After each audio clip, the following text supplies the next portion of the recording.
रेहोबोथ school of profit से आपको shalom. और आज के लेसन में हम भजन 137 पर मनन करेंगे।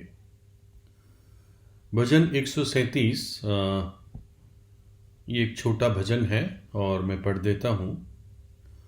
बाबुल की नहरों के किनारे हम लोग बैठ गए और सयोन को स्मरण करके रो पड़े।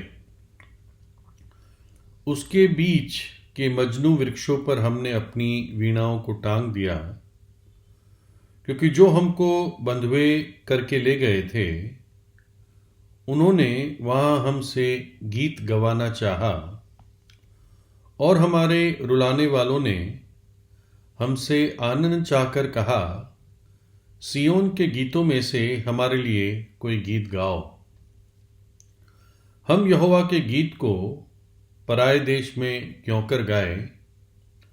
हे यरूशलेम, यदि मैं तुझे भूल जाऊं तो मेरा दाहिना हाथ झूठा हो जाए। यदि मैं तुझे स्मरण ना रखूं, यदि मैं यरूशलेम को अपने सब आनंद से श्रेष्ठ ना जानूं, तो मेरी जीभ तालू से चिपट जाए। हे यहोवा, यरूशलेम के दिन को एदोमियों के विरुद्ध स्मरण कर कि वे क्यों कर कहते थे, ढाओ उसको नेव से ढा दो।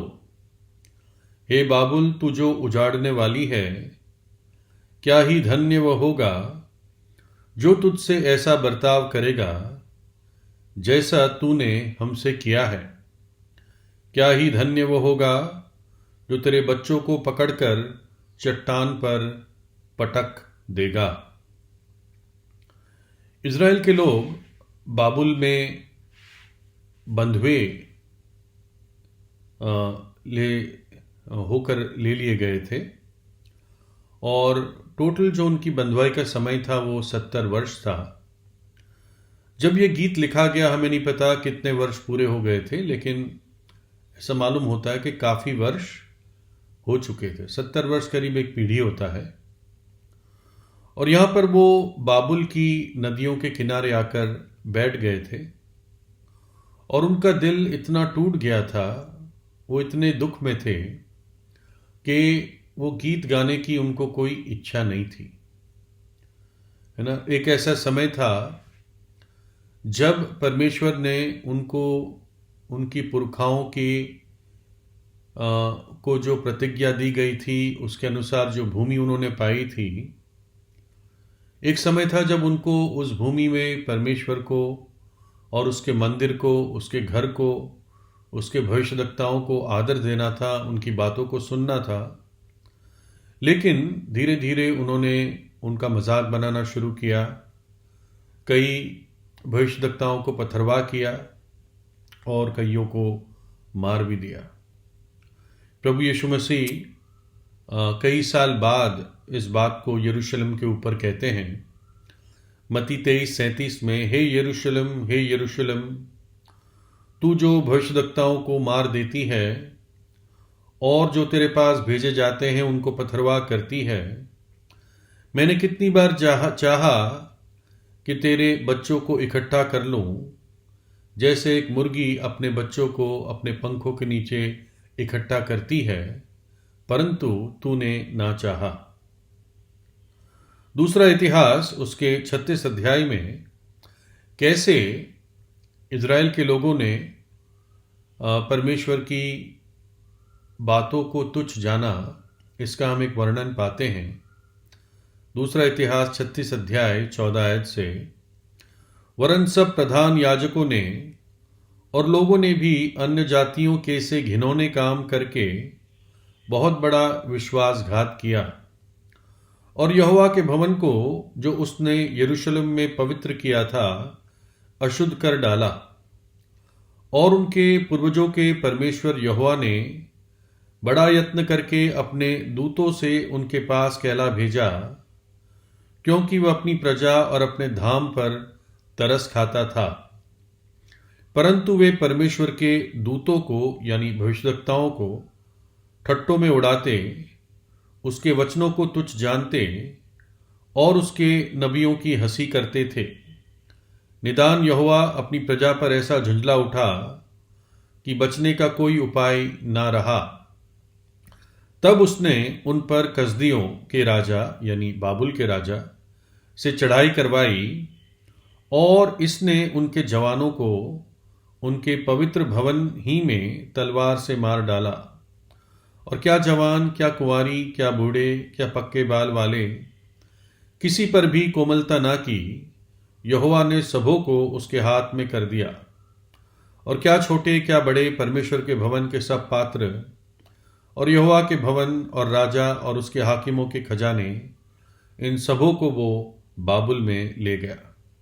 नबूकदनेस्सर मंदिर को लूट कर और कई सारे यहूदियों को बंधुए करके बाबुल ले गया, है ना। वो कहानी हम डैनियल की पुस्तक में पढ़ते हैं कि कैसे डैनियल और उसके 3 मित्र वहाँ पर बंधुए थे और क्या क्या उन समयों में हुआ।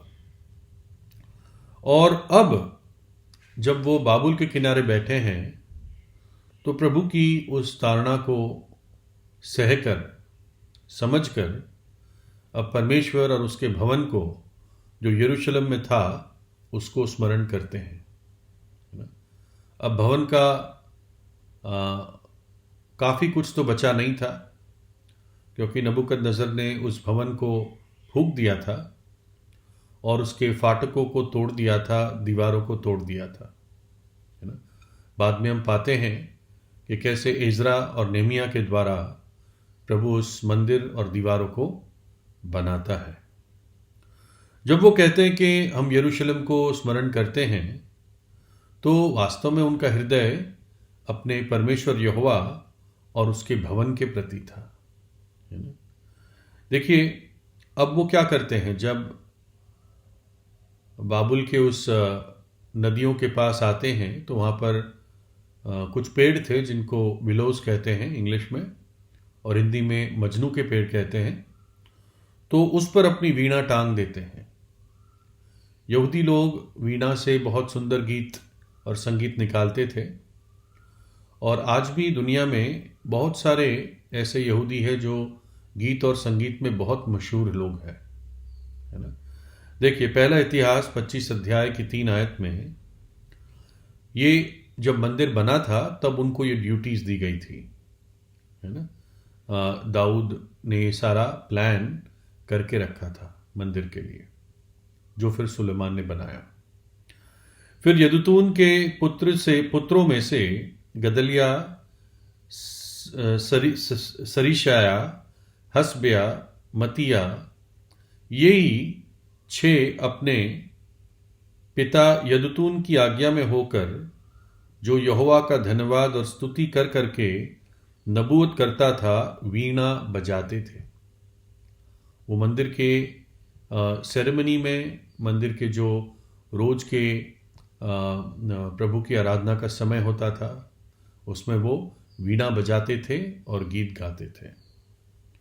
और फिर उसी अध्याय पहला इतिहास 25:6 में लिखा है, ये सब यहोवा के भवन में गाने के लिए अपने अपने पिता के अधीन रहकर परमेश्वर के भवन की सेवकाई में झांझ, सारंगी और वीणा बजाते थे। और असाप, यदुतून और हेमान राजा के अधीन रहते थे। और अब जब वो बाबुल में थे तो बाबुल के लोग उनसे रिक्वेस्ट करते हैं या कहते हैं कि भाई, हमें भी कोई सियोन का गीत सुनाओ, हमें भी कोई यहूदी गीत सुनाओ इब्रानी भाषा में, है ना। लेकिन वो जो बाबुल के लोग थे, वो उनको प्रभु से कोई मतलब नहीं था। वो तो सिर्फ वो म्यूज़िक में और कैसे ये गाते हैं इसमें इंटरेस्ट रखते थे। उनको गीतों के अर्थ और गीतों का जो मुख्य उद्देश्य था, यहोवा की महिमा, इससे कोई मतलब नहीं था। और इसलिए जो इज़राइल के लोग थे, जो बंधुए थे, उन्होंने उनकी इस बात को नहीं माना। हो सकता है कि वो ये भी कहते हो यहूदियों को, तुम्हारा ईश्वर तुम्हें भूल गया, तुम्हारा यहोवा तुम्हें भूल गया, इसलिए तुम यहाँ पर अब पड़े हो। लेकिन अगर हम इस बात को ध्यान दे कि जब सुलेमान ने मंदिर को डेडिकेट किया, जब मंदिर बना और जब सुलेमान ने अपनी उस मशहूर प्रार्थना को किया, तो उस प्रार्थना में उसने एक विनती क्या की, उसको हम पढ़ेंगे। पहला राजा 8 अध्याय 46 से लेके 53 आयत। निष्पाप तो कोई मनुष्य नहीं है, यदि ये भी तेरे विरुद्ध पाप करे और तू उन पर क्रोध करके उन्हें शत्रुओं के हाथ कर दे और वे उनको बंधवा करके अपने देश को चाहे वह दूर या चाहे निकट ले जाए, तो यदि वे बंधुए के देश में सोच विचार करें और फिर कर अपने बंधवा करने वालों के देश में तुझसे गिड़गिड़ा कर कहे कि हमने पाप किया है और कुटिलता और दुष्टता की है, और यदि वे अपने उन शत्रुओं के देश में जो उन्हें बंधवा करके ले गए हो अपने संपूर्ण मन और संपूर्ण प्राण से तेरी ओर फिरे और अपने इस देश की ओर जो तूने उनके पुरखाओं को दिया था और इस नगर की ओर जिसे तूने चुना है और इस भवन की ओर जिसे मैंने तेरे नाम का बनाया है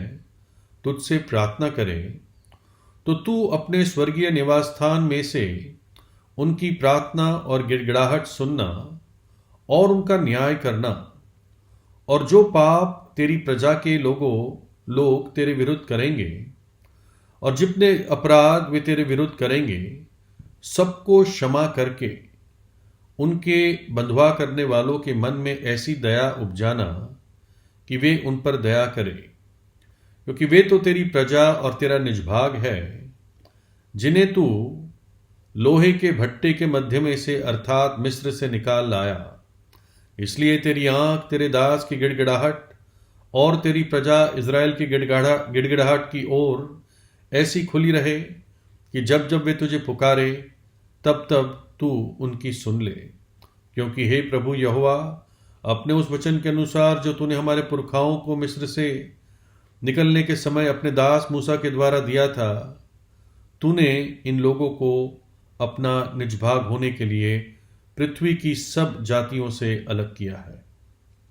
तो ये सुलेमान की प्रार्थना थी कि प्रभु, जब तेरे लोग उनके पाप के कारण बंधुए होकर ले लिए जाए और उस देश में चाहे वो दूर हो पास हो गिड़गिड़ा कर तुझे खोजते हैं, तुझसे विनती करते हैं और इस भवन के प्रति अपना मुंह फेर कर भवन के प्रति अपना मुंह रख कर है ना प्रार्थना करते हैं, तो तू उनकी सुन लेना, है ना, तू उन पर दया कर देना। जो उनको बंधवा लेके आए थे उनके मन में दया उपजाना। और सुलेमान की प्रार्थना सुनकर प्रभु उसको उत्तर देता है। पहला राजा 9 अध्याय उसकी 1 से 3 आयत में, जब सुलेमान यहोवा के भवन और राजभवन को बना चुका और जो कुछ उसने करना चाहा था उसे कर चुका, तब यहोवा ने जैसे गिबोन में उसको दर्शन दिया था वैसे ही दूसरी बार भी उसे दर्शन दिया, और यहोवा ने उससे कहा, जो प्रार्थना गिड़गिड़ाहट के साथ तूने मुझसे की है उसको मैंने सुना है। ये जो भवन तूने बनाया है उसमें मैंने अपना नाम सदा के लिए रखकर उसे पवित्र किया है, और मेरी आंख और मेरा मन नित्य वहीं लगे रहेंगे। प्रभु ने प्रतिज्ञा दी, मेरी आंख और मेरा मन इस भवन के ऊपर बना रहेगा। और इसलिए जो यहूदी बंधवा होकर गए थे उनको मालूम था कि परमेश्वर हमें नहीं भूलेगा, वो विश्वास करते थे इस बात को, और इसलिए उन्होंने इस बात को कहा कि वो यरूशलेम को नहीं भूलेंगे। परमेश्वर हमें नहीं भूलेगा और हम यरूशलेम को नहीं भूलेंगे। यरूशलेम के उस महान राजा को हम नहीं भूलेंगे, और अगर ऐसा हो तो हमारा दाहिना हाथ सूख जाए ताकि कभी वीणा को ना बजा सके, और हमारी जबान तालू पर चिपक जाए ताकि कभी गीत ना गा सके, अगर मैं यरूशलेम को भूल जाता हूं। लेकिन परमेश्वर ने उनको भूला और ना उसने उनको छोड़ा, है ना। 70 वर्ष बाद कुसरू राजा के दिल में प्रभु ने डाला और खुसरू राजा ने सारे यहूदियों को आज़ाद किया और कहा जो चाहे वो यरूशलेम को चला जाए और जीवित परमेश्वर के मंदिर को, भवन को बनाए।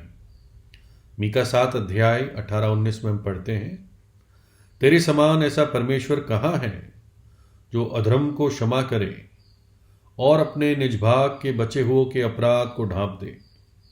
वह अपने क्रोध को सदा बनाए नहीं रहता, क्योंकि वह करुणा से प्रीति रखता है। वह फिर हम पर दया करेगा और हमारे अधर्म के कामों को लताड़ डालेगा। तू उनके सब पापों को गहरे समुंदर में डाल देगा। और ऐसा ही हुआ। 70 वर्ष बाद बहुत सारे हजारों यहूदी वापस लौटे, है ना। देखिए, हम तो बंधुए नहीं हैं, लेकिन जैसे वो यहूदी यरूशलेम को याद करते थे, जैसे उनका प्रेम और डिवोशन और भक्ति यरूशलेम के प्रति थी, काश हमारा ऐसा प्रेम और भक्ति कलवरी के प्रति हो, है ना। और हम कभी कलवरी को ना भूलें, है ना। मैं और आप भी कह सके, प्रभु अगर मैं कलवरी को भूल जाऊं तो मेरा दाहिना हाथ सूख जाए। अगर मैं कलवरी को भूल जाऊं तो मेरी ज़बान तालू से चिपक जाए। प्रभु यीशु की ये इच्छा थी कि उसके लोग उसको हमेशा याद रखें, उसके बलिदान को याद रखें, जब तक वो लौट कर नहीं आता। लूका 22 अध्याय 19 और 20 में, और उसने रोटी ली और धन्यवाद दिया और तोड़ी और कहा कि मेरी देह है जो तुम्हारे लिए दी जाती है, मेरे स्मरण के लिए यही किया करो। वैसे ही उसने भोजन के बाद प्याला लिया और कहा, ये नई वाचा का this cup is the new testament in my blood which is shed for you. ये प्याला मेरे लहू में जो नई वाचा में बांधता हूँ और जो लहू तुम्हारे लिए बहाया जाता है उसके स्मरण में है। जब कभी इसमें से पियो तो मेरे स्मरण के लिए यही किया करो। और हम भी प्रभु यीशु के उस मेज़ के चारों ओर इसलिए आते हैं कि उसको स्मरण करें। वो प्राथमिक रीति से प्रभु यीशु को स्मरण करने की मेज़ है, उसके महान प्रेम और बलिदान को स्मरण करने की मेज़ है। लेकिन उसमें भाग लेने से पहले मैं अपने आप को जांच लेता हूँ, है ना। तो सबसे प्रथम वो प्रभु यीशु को स्मरण करने की मेज़ है। वो ये कहता है भजन 137 में कि यरूशलेम मेरा प्रथम आनंद है। कि अगर यरूशलेम मेरा प्रथम आनंद ना रहा, यानी यरूशलेम हमेशा मेरा प्रथम आनंद बना रहे। अगर मैं तुझे भूल जाऊं तो मेरी ज़बान मुंह के तालू पे चिपक जाए, अगर मैं यरूशलेम को अपना प्रथम आनंद ना जानूं। वैसे ही कलवरी और मेरा प्रभु यीशु हमारा प्रथम आनंद बना रहे। पहला पत्रस 1:8 में, उससे तुम बिना देखे प्रेम रखते हो और अब तो उस पर बिन देखे भी विश्वास करके ऐसे आनंदित और मगन होते हो जो वर्णन से बाहर और महिमा से भरा हुआ है। ऐसा आनंद जो वर्णन से बाहर, जॉय अनस्पीकेबल और महिमा से भरा हुआ, फुल ऑफ ग्लोरी, ऐसा आनंद प्रभु अपने लोगों को देता है ना। ना केवल हम प्रभु यीशु को और उसके बलिदान को स्मरण रखते हैं, उसके छोटे और बड़े उपकारों को याद रखते हैं। भजन 103 में 1 से 5 में, हे मेरे मन यहोवा को धन्य कहे और जो कुछ मुझ में है वह उसके पवित्र नाम को धन्य कहे। हे मेरे मन यहोवा को धन्य कहे और उसके किसी उपकार को ना भूलना। वह तो तेरे सब अधर्म को क्षमा करता और तेरे सब रोगों को चंगा करता है। वह तो तेरे प्राण को नाश होने से बचा लेता है और तेरे सिर पर करुणा और दया का मुकुट बांधता है। वही तो तेरी लालसा को उत्तम पदार्थों से तृप्त करता है, जिससे तेरी जवानी उकाब किनाई नई हो जाती है। भजन 77 में वो प्रभु के अद्भुत कामों को, पिछले कामों को याद करता है। 11 और 12 में, मैं यहाँ के बड़े कामों की चर्चा करूंगा। निश्चय मैं तेरे प्राचीन काल वाले अद्भुत कामों को स्मरण करूंगा। मैं तेरे सब कामों पर ध्यान करूंगा और तेरे बड़े कामों को सोचूंगा, उन पर ध्यान करूंगा और सामर्थ पाऊंगा। वो परमेश्वर बदला नहीं है। यीशु मसीह आज का युगान युग एक सा है। एलीशा ने यरदन पर चादर मार के कहा, कहाँ है एलिया का परमेश्वर? और प्रभु ने दुगना कार्य एलीशा के द्वारा किया। देखो, भजन 137 3 भागों में है। पहली 4 आयत, उसमें जो बंधुए थे उनकी पुकार है। 5 और 6 आयत स्मरण करने की शपथ है, और 7 से 9 आयत एक न्याय की प्रार्थना है ना। और बाबुल में ये टाइग्रिस और यूफ्रेटिस, जिसे हिंदी में इफरात कहते हैं, इफरात नदी, टाइग्रिस और इफरात नदी ये मशहूर नदियां थी।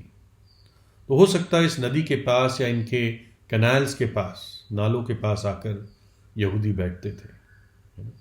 देखिए, ये माना जाता है और ये सच भी है कि जहाँ पर भी आराधनालय नहीं होते थे तो वहाँ पर यहूदी लोग नदी के पास कोई शांत जगह में आकर प्रार्थना करते थे, क्योंकि ये अपने हाथों को धोते भी थे। और आराधनालय सिर्फ वहाँ बना सकते थे जहाँ पर 10 पुरुष होते थे। तो शायद यहाँ पर ऐसे 10 पुरुष जो निर्णय लेके कुछ कर सके, ये तो थे ही, ये पॉसिबल शायद नहीं था। दूसरी बात, ये बंधुए होकर आए थे, तो इसलिए ये दोनों बात थी कि ऐसे 10 पुरुष मिलकर एक डिसीजन ले, वो भी एक बंधुआई के देश में, ये पॉसिबल नहीं था। तो इसलिए कोई आराधनालय की बात यहाँ नहीं थी।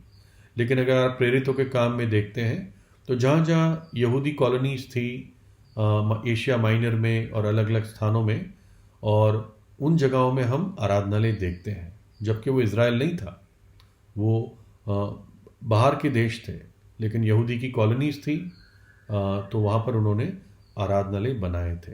लेकिन अगर आप ध्यान दें कि जब पौलुस फिलिपाई में पहुँचा, जब पौलुस को दर्शन मिला और उसको मैकेडोनिया का एक आदमी दर्शन में दिखा कि यहाँ पर आकर हमारी सहायता कर, तो पौलुस और उसके साथी जब फिलिपाई में पहुँचे तो आपको याद होगा प्रेरितों के काम 16 अध्याय 13 और 14, सबत के दिन हम नगर के फाटक के बाहर नदी के किनारे ये समझ कर गए कि वहाँ प्रार्थना करने का स्थान होगा, और बैठकर उन स्त्रियों से जो इकट्ठी हुई थी बातें करने लगे।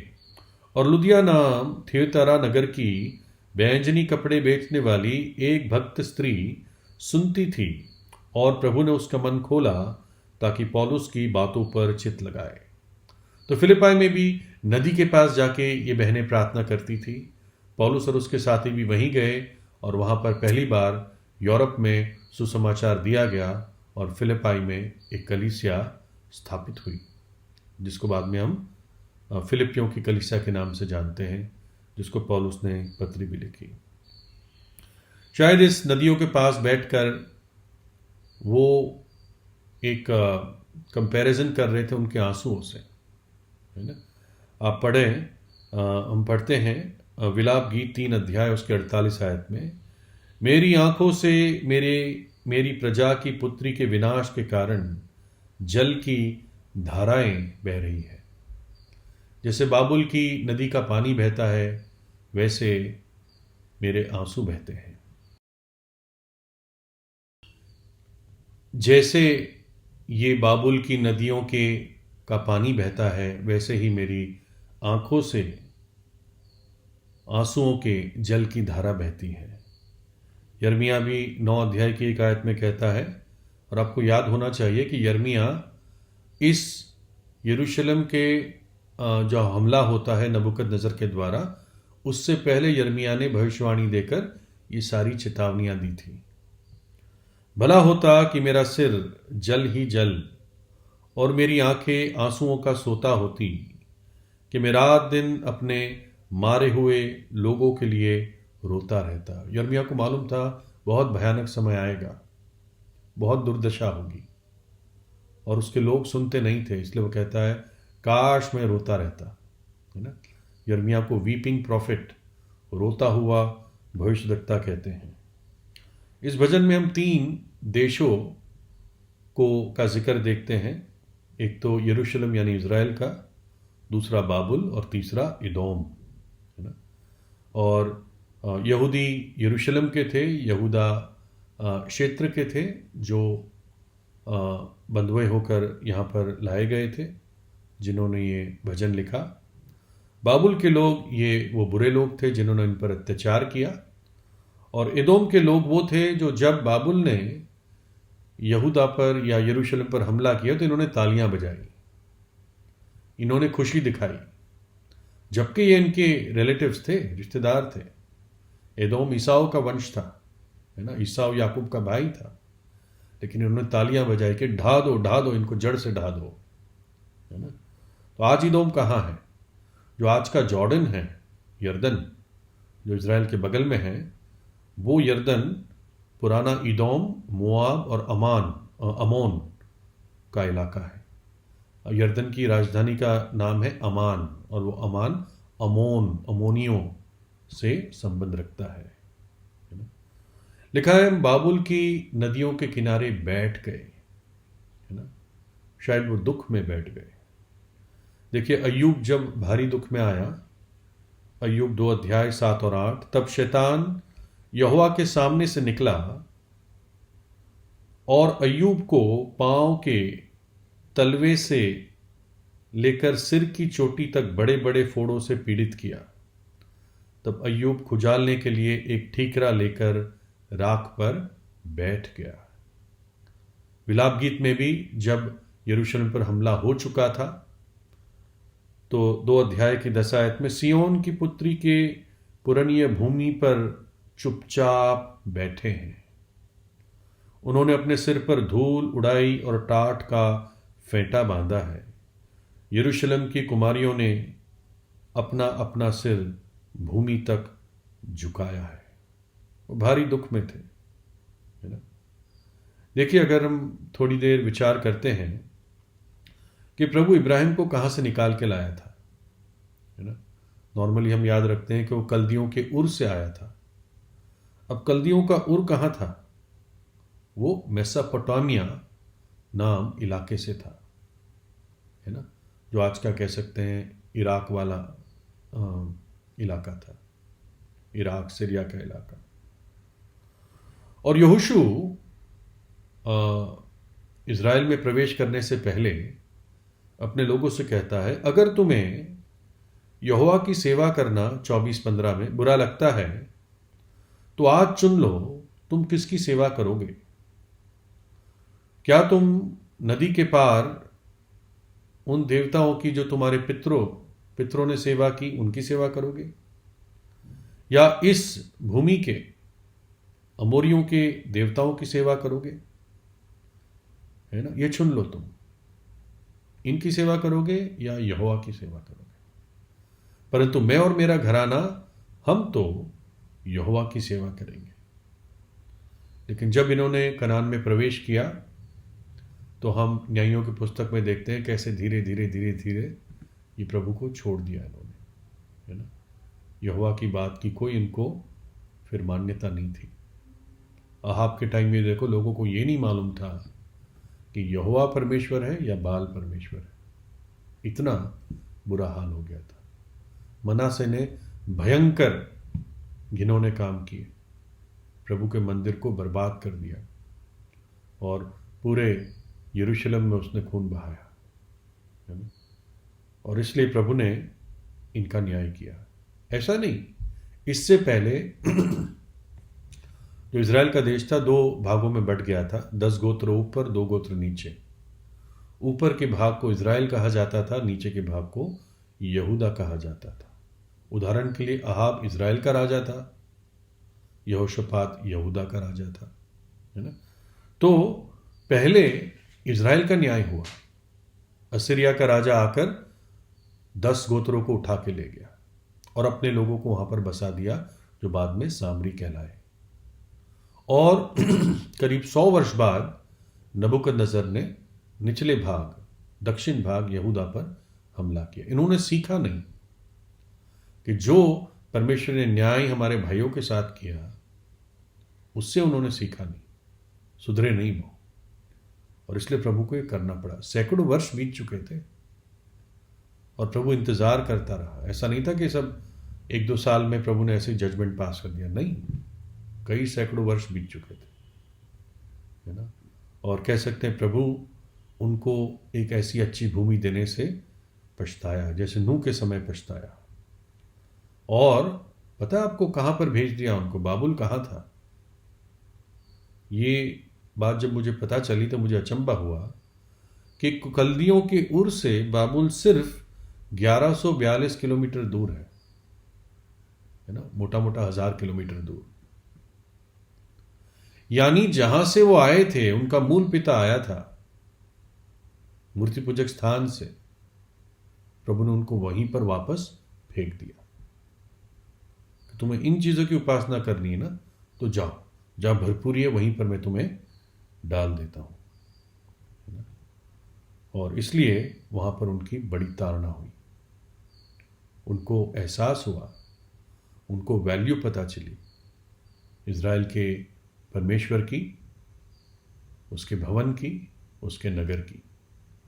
उनको पता चला कि यहोवा की सेवा करना और इन लोगों की सेवा करना कितना फर्क है ना। और 70 वर्ष लगे उनको सबक सीखने के लिए। और उसके बाद हम कभी नहीं देखते कि इज़राइल उस प्रकार की मूर्ति पूजा में कभी भी गया, है ना। आज अगर इज़राइल जाते हैं तो आप कहीं भी मूर्तियां नहीं पाते।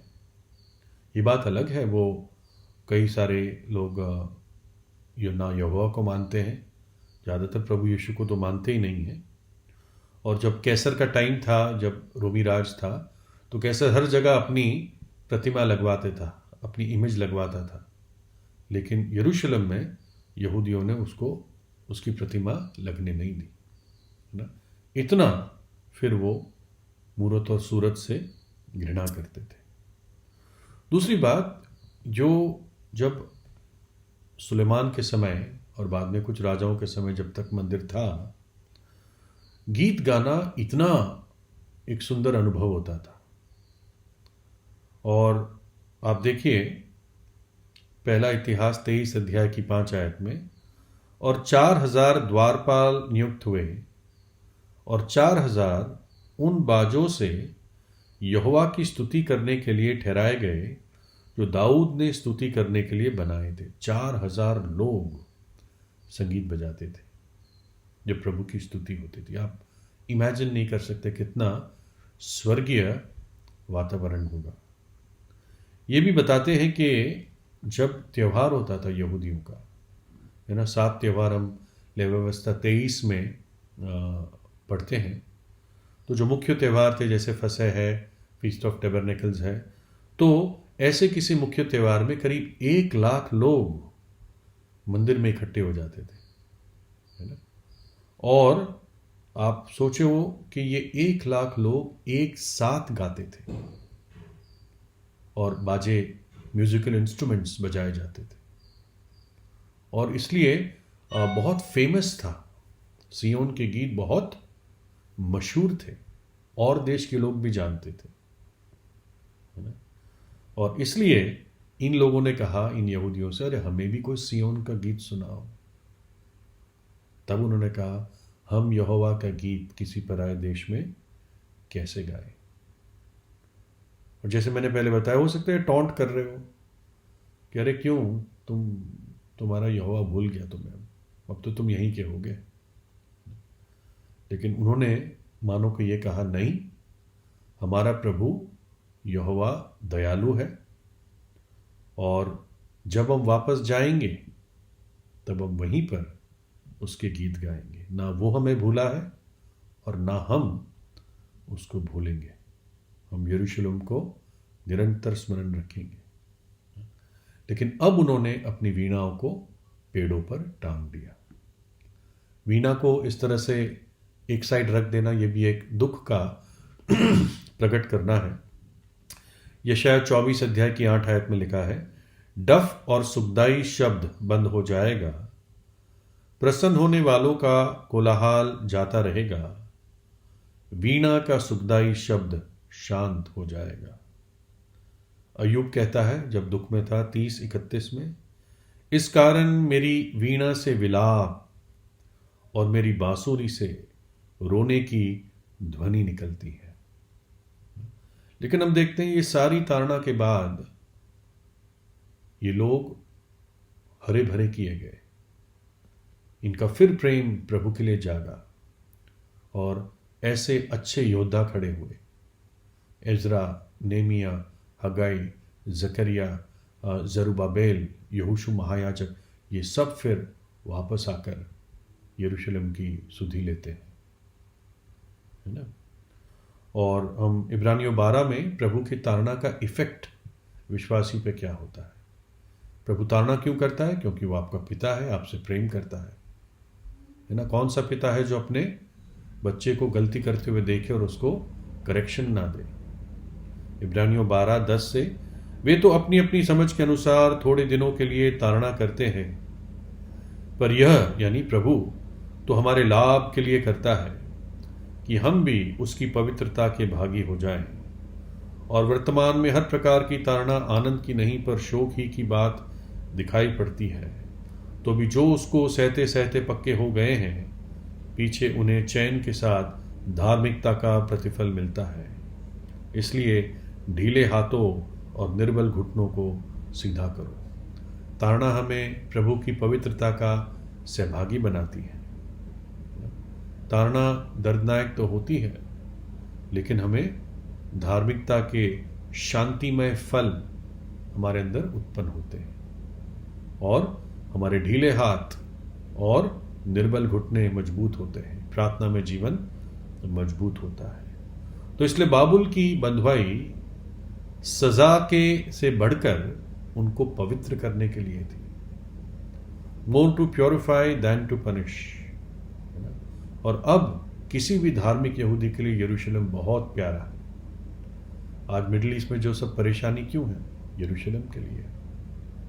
वो चाहते हैं फिर से हमारे यहोवा का मंदिर उसी स्थान पर बने।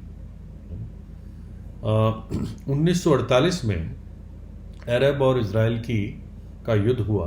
करीब 9 महीने ये युद्ध चला और यरूशलेम पर मेन हमला था और इतना बुरा हाल हो गया था, यरूशलेम घिर गया था और कई सारे अरब देश जुड़ गए थे और खाना बहुत, समझो कि बहुत बुरा अकाल आ चुका था क्योंकि पूरा यरूशलेम घिर गया था और लोगों को हर मनुष्य के लिए हफ्ते का ये राशन मिलता था। 56 ग्राम मार्गरीन जो मक्खन का नकली रूप है, ट्रांसफैट से बनता है, 56 ग्राम, 125 ग्राम आलू और 125 ग्राम सूखा मीट। मैं समझता हूं ये एक व्यक्ति के लिए होगा। 56 ग्राम मार्गरीन, 125 ग्राम आलू और 125 ग्राम सूखा मीट। लेकिन फिर प्रभु ने दया की और इजराइल को इस सिचुएशन में विजयी बनाया। और फिर पता चला कि तेल अवीव से, जो आज इजराइल की राजधानी है, वहां से ट्रक्स आ रहे हैं खाना लेकर। और ये यहूदी जो भूखे थे इतने दिनों से, महीनों से, ये बाहर निकले उन ट्रक्स को वेलकम करने के लिए, खाने के लिए। और सबसे पहले ट्रक पर वो फोर्ड कंपनी का नीला ट्रक था और उस पर ये बड़े बड़े शब्द लिखे थे, हे यरूशलेम, अगर मैं तुझे भूल जाऊं, if I forget thee O Jerusalem, यानी हम यरूशलेम को नहीं भूलेंगे। प्रभु ये भी नहीं भूलेगा जो एदोम और बाबुल ने यहूदियों के साथ किया। इस घटना से पहले ये भविष्यवाणी पहले से यशाया में थी जो बाबुल पर आने वाली थी। यशाया 13:16, उनके बाल बच्चे उनके सामने पटक दिए जाएंगे और उनके घर लूटे जाएंगे और उनकी स्त्रियां भ्रष्ट की जाएगी। और यशाया 47:6 में यहाँ पर प्रभु अपने दुख को प्रकट करता है।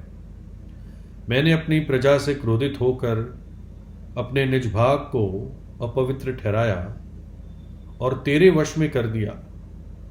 तूने उन पर कुछ दया ना की, बूढ़ों पर तूने अपना अत्यंत भारी जुआ रख दिया। प्रभु ये बाबुल को कहता है, शत्रुओं को कहता है कि मैंने तो तुम्हारे हाथ में सौंपा, उनकी ताड़ना मुझे करनी थी, लेकिन तुमने पूरा बढ़कर जरूरत से ज्यादा उनको तंग किया। जकरिया 1:15 में भी इसी प्रकार का विचार है। और जो जातियां सुख से रहती है उनसे मैं क्रोधित हूं, क्योंकि मैंने तो थोड़ा सा क्रोध किया था, परंतु उन्होंने विपत्ति को बढ़ा दिया। एदोम लोगों ने तालियां बजाई। प्रभु कहता है कि इन बातों को मैं स्मरण रखूंगा। कुछ भी हो, प्रभु ने हमें तो कहा है कि हम अपने शत्रुओं को क्षमा करें, लेकिन प्रभु उनके अत्याचार को याद रखता है। देखिए, इतनी बुरी हाल इज़राइल का कर दिया था इन्होंने, यरूशलेम का कर दिया था। विलाप गीत में उनके इस दरिद्रता को पढ़ते हैं। 2 अध्याय की 20 आयत है, यहोवा दृष्टि कर और ध्यान से देख कि तूने ये सब दुख किसको दिया है। क्या स्त्रियां अपना फल अर्थात अपनी गोद के बच्चों को खा डाले? हे प्रभु, क्या याजक और भविष्यद्वक्ता तेरे पवित्र स्थान में घात किए जाए? सड़कों में लड़के और बूढ़े दोनों भूमि पर पड़े हैं। मेरी कुमारियां और जवान लोग तलवार से गिर गए हैं। तूने कोप करने के दिन उन्हें घात किया, तूने निठुरता के साथ उनका वध किया है। और विलाप गीत के 4 अध्याय में सोना कैसे खोटा हो गया, 1 आयत से, अत्यंत खरा सोना कैसे बदल गया है। पवित्र स्थान के पत्थर तो हर एक सड़क के सिरे पर फेंक दिए गए हैं। सियोन के उत्तम पुत्र तो जो कुंदन के तुल्य थे, वे कुम्हार के बने हुए मिट्टी के घड़ों के समान कैसे तुच्छ गिने गए हैं। गिदड़िन भी अपने बच्चों को थन से लगाकर पिलाती है, परंतु मेरे लोगों की बेटी वन के शत्रुमुर्ग के तुल्य निर्दय हो गई है। दूध पियो बच्चों की जीभ प्यास के मारे तालू में चिपट गई है। बाल बच्चे रोटी मांगते हैं, परंतु कोई उनको नहीं देता। जो स्वादिष्ट भोजन खाते थे वे अब सड़कों में व्याकुल फिरते हैं। जो मखमल के वस्त्र में पले वो अब घुरों पर लेटे हुए हैं। मेरे लोगों की बेटी का अधर्म सदोम के पाप से भी अधिक हो गया, जो किसी के हाथ डाले बिना भी क्षण भर में उलट गया था। उसके कुलीन हिम से निर्मल और दूध से भी अधिक उज्जवल थे। उनकी देह मूंगों से अधिक लाल और उनकी सुंदरता नीलमणि की सी थी, परंतु अब उनका रूप अंधकार से भी अधिक काला है।